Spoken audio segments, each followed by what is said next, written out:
Qué privilegio poder estar aquí con ustedes y poder compartir esta preciosa mañana. El tema de hoy vamos a hablar del gran poder de la palabra de Dios.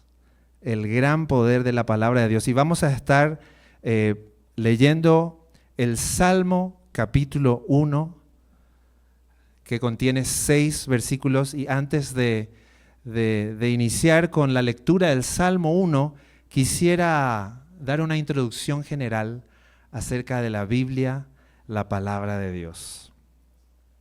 No sé si alguna vez habías escuchado el término la revelación específica.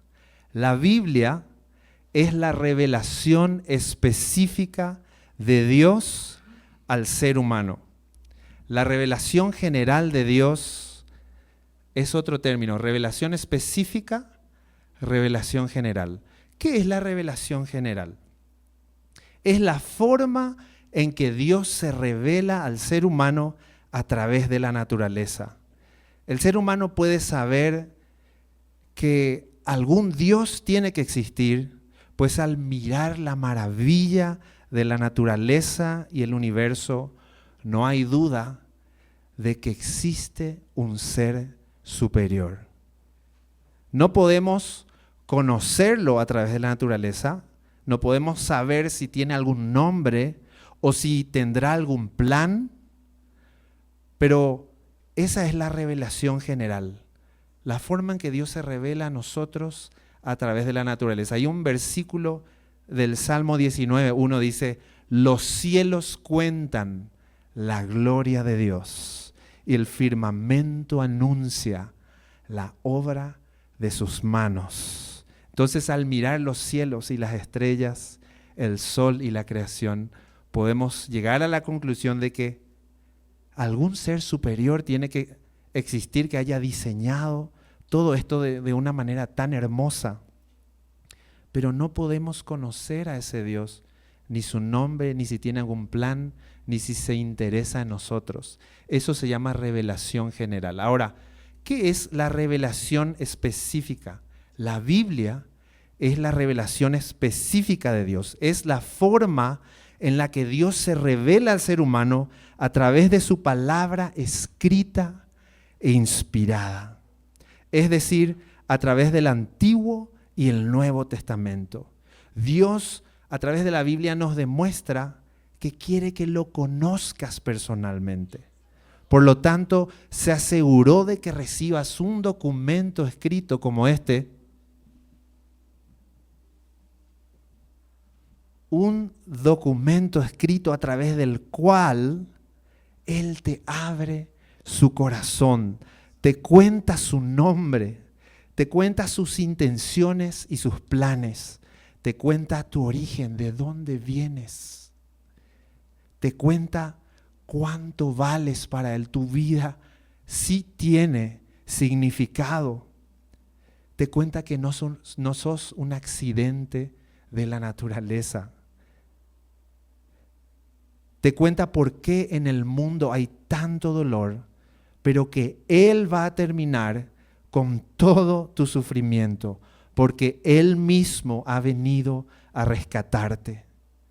Él te cuenta a través de la Biblia que tenés una herencia eterna y esa herencia está disponible para todo el que pone su fe en su palabra y en Jesucristo. Amén.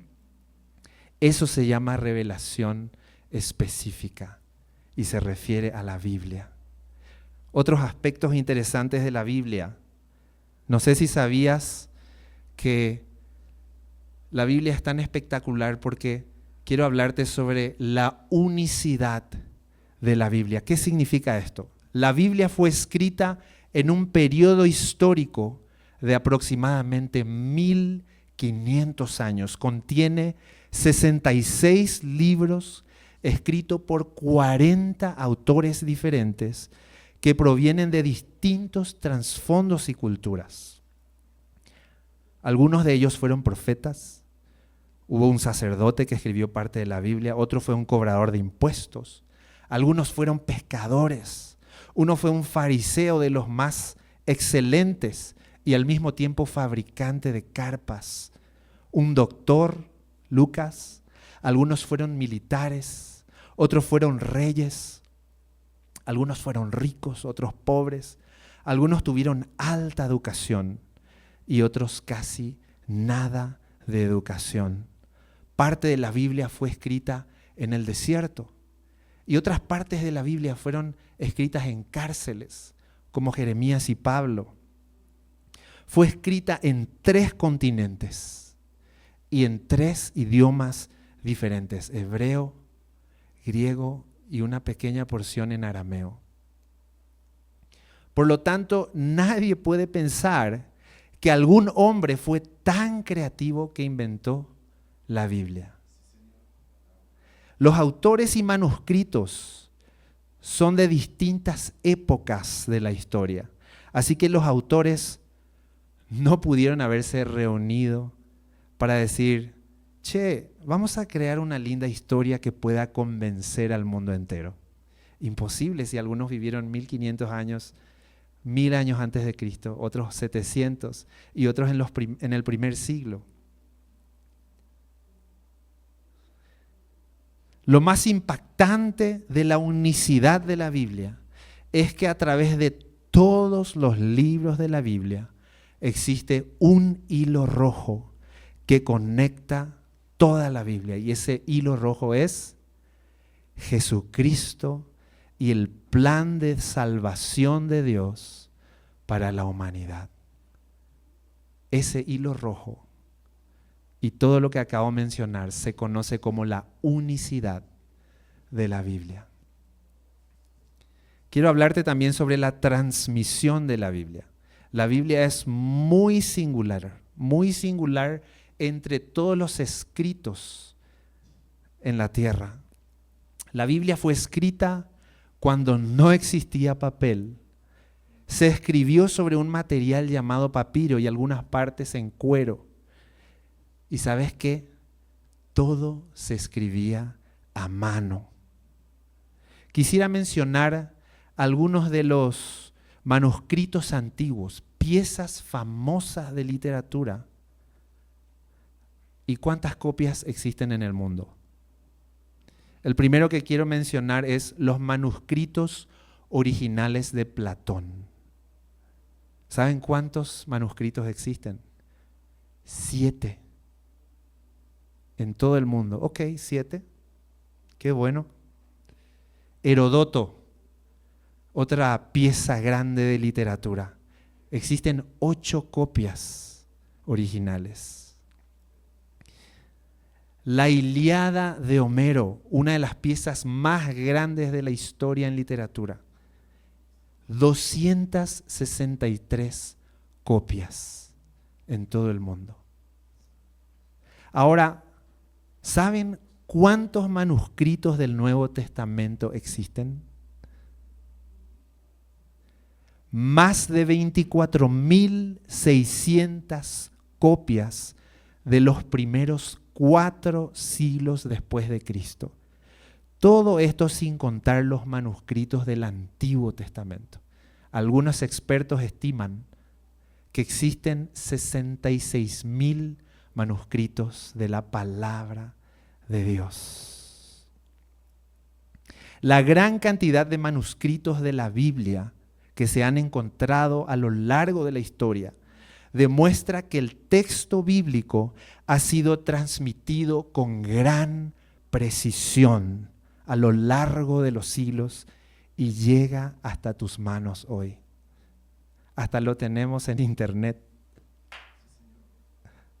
Por lo tanto, la Biblia, hermanos y hermanas, es la literatura antigua mejor transmitida del mundo. Eso significa que podemos confiar en la palabra de Dios. Amén. Podemos confiar en su palabra. Quiero mencionar también lo indestructible de la Biblia. La Biblia es conocida como el libro indestructible por muchos en el mundo, porque a través de la historia muchos gobiernos, imperios, ateos e incrédulos han hecho todo lo posible por silenciarla y evitar su expansión en el mundo. Sin embargo, todos han fracasado. La Biblia es el libro más estudiado de toda la historia de la humanidad. Y también es el libro más vendido. Así que si hablamos sobre lo indestructible de la Biblia, la palabra de Dios misma dice de sí misma: cielos y tierra podrán pasar, pero mi palabra no pasará, permanece para siempre. Quiero hablarte también del impacto de la Biblia a través de la historia de la humanidad. La Biblia ha transformado el calendario. Hay muchas cosas que podemos mencionar, pero voy a enfocarme en el calendario. En la línea de tiempo de la historia de la humanidad, cuando vamos a la escuela y estudiamos, hay un antes de Cristo y un después de Cristo. Yo les pregunto, ¿en qué año estamos hoy? 2024, ¿después de quién? 2025, amén. 2025, después de Cristo.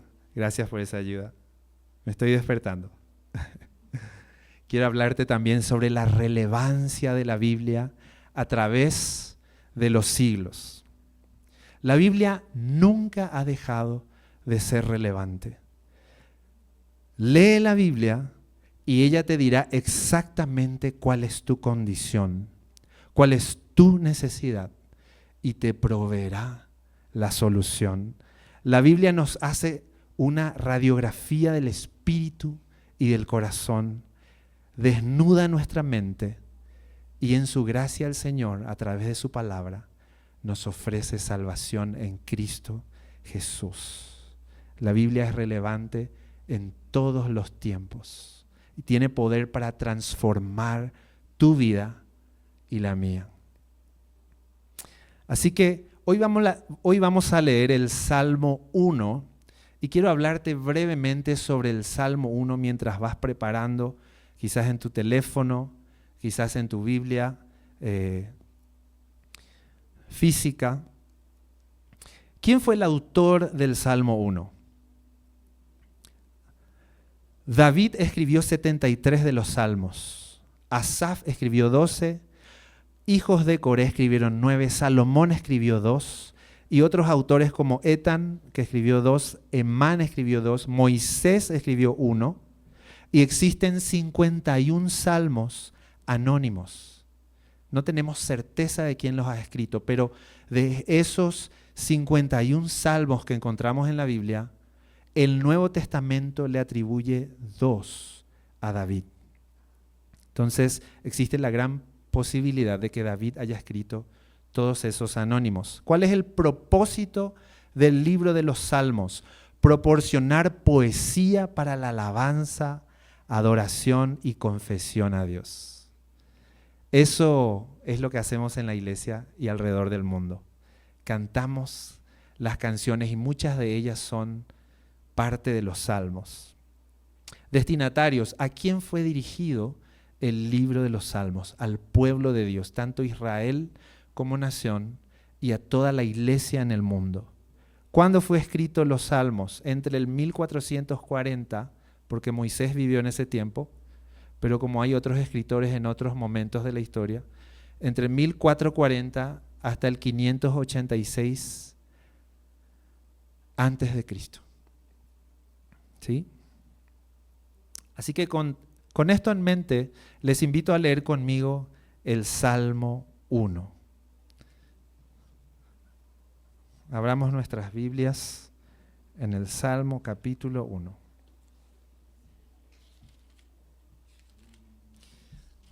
Dice así: bienaventurado el varón que no anduvo en consejo de malos,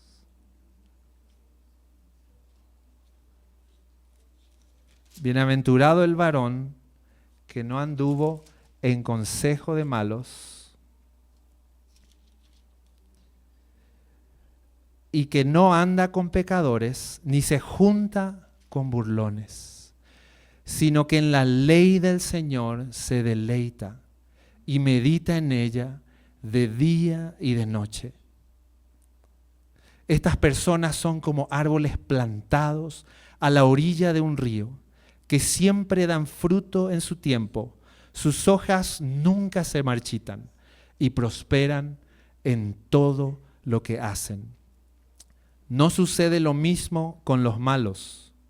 Son como paja inútil que esparce el viento. Serán condenados cuando llegue el juicio. Los pecadores no tendrán lugar entre los justos, pues el Señor cuida el sendero de los justos, pero la senda de los malos lleva a la destrucción. Ese es el Salmo 1. Así que el tema de este capítulo, el capítulo 1 de los Salmos, es los dos caminos de la vida. Por un lado, nos presenta un contraste entre la vida de alguien que abraza el camino de Dios y alguien que rechaza el camino de Dios.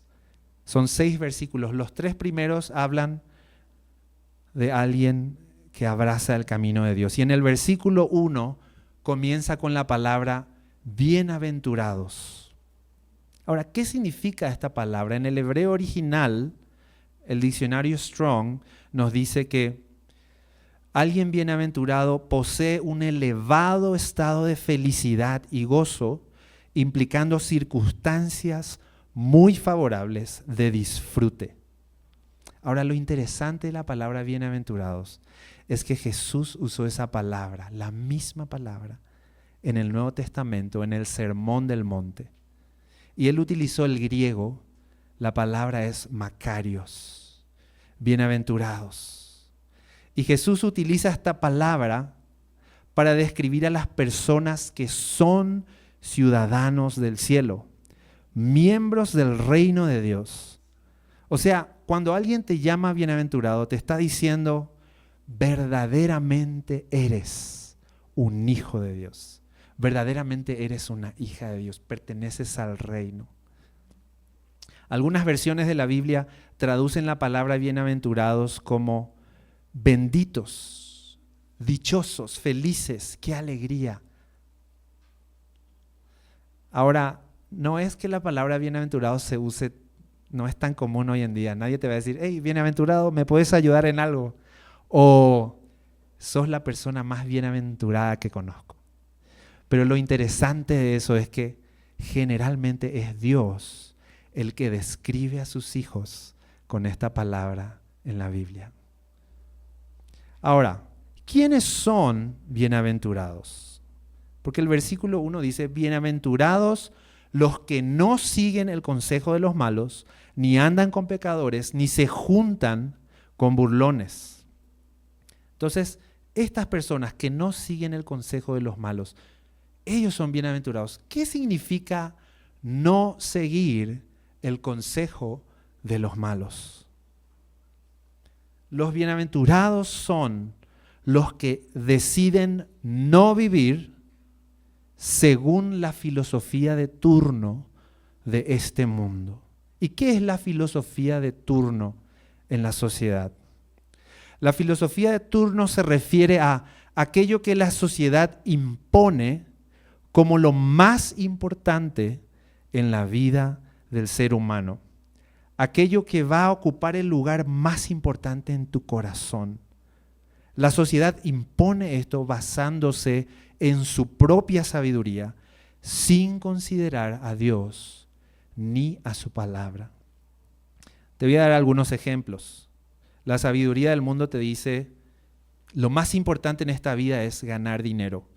Así que trabajar es más importante que mi esposa, es más importante que mis hijos.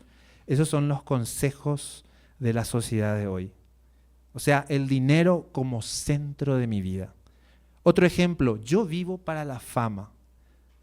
No me importa qué tipo de películas voy a hacer con tal de ser famoso, famosa, no importa qué tipo de escenas haga en las películas, no importa con quién haga negocios, no importa qué ideologías apoye, si total voy a ser bien aceptado en la sociedad.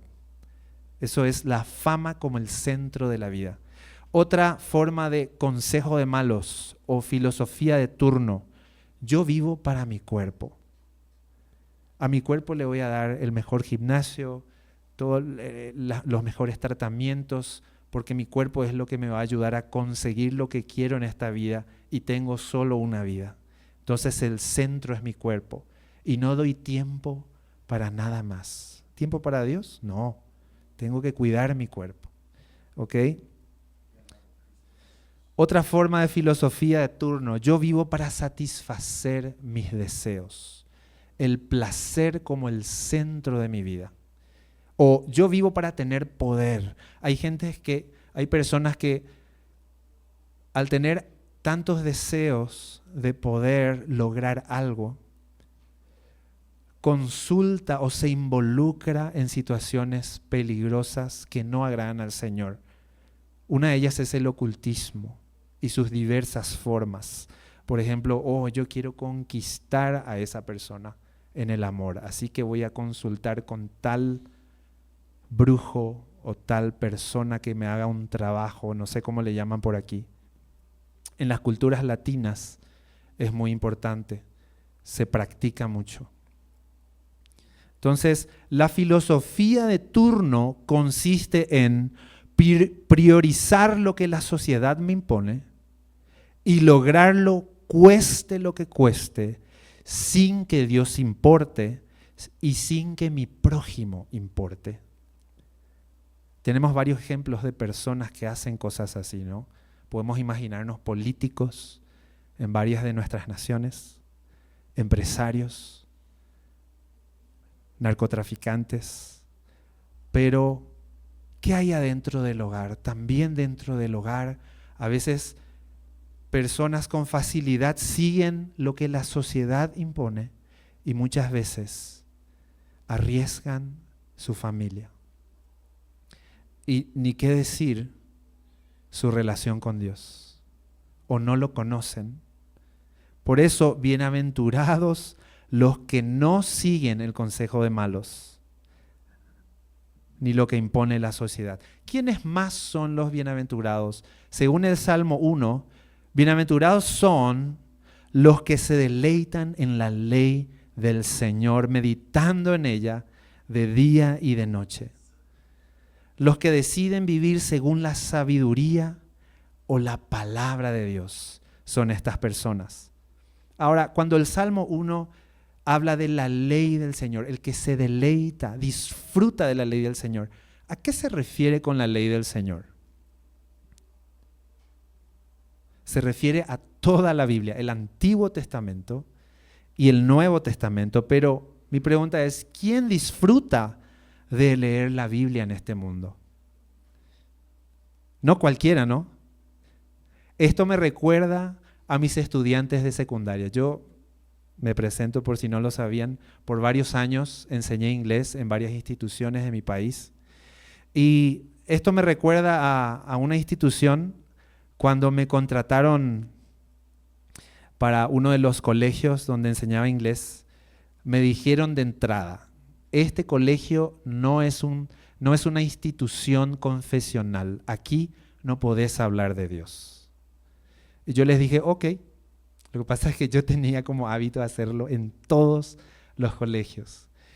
Y eso me picaba, ¿no? Quería encontrar una estrategia para hablar a mis alumnos del amor de Dios. Así que pensé, ok, ¿cómo voy a hacer para compartir el amor de Dios con mis alumnos? Y pensando, dije, ya sé. Si no les puedo hablar de Dios, les voy a dar una tarea en inglés. Yo enseñaba inglés. Y les di la tarea, elijan un libro de la Biblia en inglés, agarren en sus teléfonos y quiero que me hagan un resumen de cualquiera de los libros. No importa si es el más corto, pueden hacerlo. Y al leer la Biblia van a practicar su inglés y al escribir su resumen van a practicar escritura. ¿Saben cómo reaccionaron mis alumnos? ¿Quieren que les cuente? Me dijeron, teacher, estás loco. ¿Para qué querés hacernos leer esa cosa? hacernos leer cualquier cosa menos la Biblia. O sea, no es tan común que hoy la gente disfrute de la lectura de la Biblia en general, ¿no? A no ser que sea un hijo de Dios. Así que protestaron tanto, yo quise insistir con mis alumnos, protestaron tanto que hablaron con la coordinadora y la coordinadora se acercó a mí y me tuvo que decir, quiero que cambies la tarea. Y se quejaron, no querían leer la Biblia, se negaron. Ahora, si yo les decía, quiero que me escriban un resumen en inglés de una película pornográfica, no sabés cómo iban a trabajar.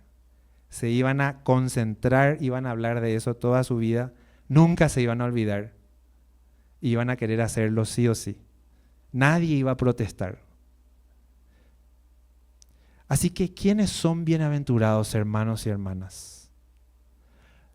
Los que se deleitan, los que disfrutan de leer la Biblia son bienaventurados. Son felices porque la Biblia les dice que son ciudadanos del reino de los cielos por la gracia de Dios y ellos confían en la palabra de Dios. Amén. También son bienaventurados los que meditan en la Biblia de día y de noche. Para ellos, el centro de la vida es Dios. Estas personas invertirán su tiempo y sus acciones para amar a Dios y para amar a su prójimo. Su filosofía de vida es la sabiduría de Dios, que es contraria a la filosofía de este mundo. Estas personas son hijos e hijas de Dios por fe. ¿Cuáles son los resultados? Según el Salmo 1, los resultados de meditar y aplicar la Biblia, dice, son como árboles plantados a la orilla de un río que siempre dan su fruto a su tiempo, sus hojas nunca se marchitan o caen y prosperarán en todo lo que hacen. Hermanos, cuanto más nos deleitamos en obedecer a Dios, más fructíferos seremos, porque Dios es la fuente de la vida y nuestro sustento. ¿Qué significa prosperan en todo lo que hacen? Esta expresión no supone inmunidad al fracaso o a las dificultades. Tampoco garantiza salud, riqueza material o felicidad. Esta prosperidad del Salmo 1 se refiere a que cuando aplicamos la palabra de Dios a nuestra vida, el resultado que produce en nosotros será bueno y recibirá la aprobación de Dios. Producirá actitudes y acciones que honran a Dios. Producirá vida abundante y eterna para nosotros. Te dará una identidad de un hijo de Dios y ciudadano del reino de los cielos. ¿Saben cuál fue la primera predicación de Jesús? Arrepiéntanse porque el reino de los cielos se ha acercado. Hermanos, tengo una lista larga de cosas que debemos saber sobre la palabra de Dios, pero en honor al tiempo solo voy a mencionar algunas. Cosas que debo saber de la palabra de Dios. En primer lugar, para un hijo de Dios, la Biblia es la norma normans. ¿Qué es eso? Esto significa, es la norma que norma nuestras normas. En otras palabras, para un hijo de Dios, la Biblia es nuestra ley y debemos conocerla para obedecerla. La Biblia tiene poder ilimitado porque es la palabra de Dios. Todo fue creado por el poder de la palabra de Dios. Cuando lees Génesis dice, y dijo Dios, hágase la luz, y se hizo la luz. Y todo Génesis 1, en varios versículos, hasta el versículo 26, dice, y dijo Dios, y apareció en el universo. Ese es el poder de su palabra y la tenemos escrita. Hebreos 1:3 dice, Dios sostiene todas las cosas por el poder de su palabra. Y a veces estamos en situaciones difíciles, y pensamos, ¿será que Dios escucha mi oración? ¿Será que Dios sabe que existo? Pero si Él sostiene todo con el poder de su palabra, ¿cómo no te va a sostener? Amén. Así que si estás pasando dificultades, nunca olvides, la palabra de Dios es poderosa. La Biblia dice, lámpara es a mis pies tu palabra y lumbrera a mi camino. Y también dice, ¿con qué limpiará el joven su camino? Con guardar tu palabra. La Biblia está llena de promesas de Dios para vos y para mí. Y quiero decirte algo, la palabra de Dios se cumplirá, porque Dios siempre cumple sus promesas. Así que en conclusión, a través del Salmo 1, Dios nos muestra las características de un ciudadano del cielo y un hijo de Dios. Deleitarse en y vivir según su palabra.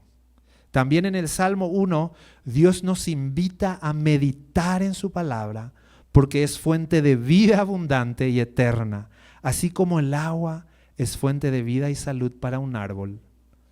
Así es la palabra de Dios para nosotros.